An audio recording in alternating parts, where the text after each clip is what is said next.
औज़ुबिल्लाहि मिनश्शैतानिर्रजीम बिस्मिल्लाहिर्रहमानिर्रहीम। अस्सलाम वालेकुम नाज़रीन, आपका होस्ट फैसल अज़ीज़ भट्ट। नाज़रीन, इमरान खान से मुलाकात के लिए बड़े बड़े लीडर जो हैं वो पर तोल रहे हैं। उन्हें GHQ से क्लियरेंस लेटर नहीं मिल रहा, उन्हें NOC नहीं दिया जा रहा, क्योंकि आपको पता है कि उनकी इजाज़त के बगैर तो इमरान खान साहब से मिलना तो दूर की बात, जेल में खिड़कियों में भी मुलाकात नहीं हो सकती।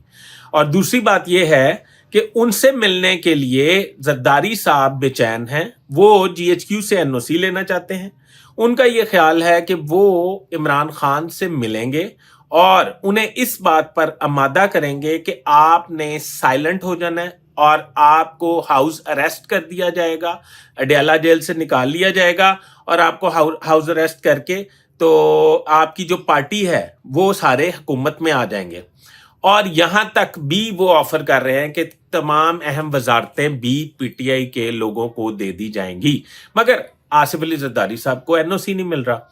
अब सूरत हाल ये, दूसरी जानिब ये है, तहरीक इंसाफ ये कहती है कि इमरान खान को एस्टैब्लिशमेंट की जानिब से दो अहम शख्सियात ने उनसे 2 मुलाकातें की हैं अडयाला जेल में और उन्हें इस बात पे कन्विंस करने की कोशिश की है कि वो एक लतीफ खोसा को बतौर वजीर आजम नामजद कर दें और बाकी स्कोर जो है वो पूरा कर देंगे और वो आराम से घर में आराम करें, वो हुकूमत को कोई मशवरा ना दें और हुकूमत को चलने दें और जमहूरी दौर जो है वो वापस आ जाए, जिस पे इमरान खान ने फौरी तौर पे इनकार कर दिया है। और इमरान खान आसिफ अली जरदारी की तजवीज़ को भी मानने वाले नहीं हैं।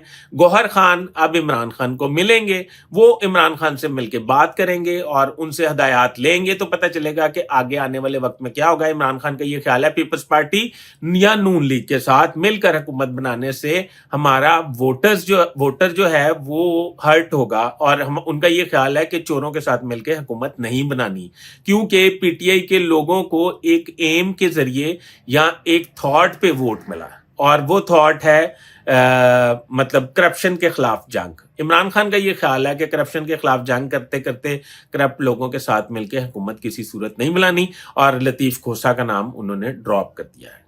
Thank you very much.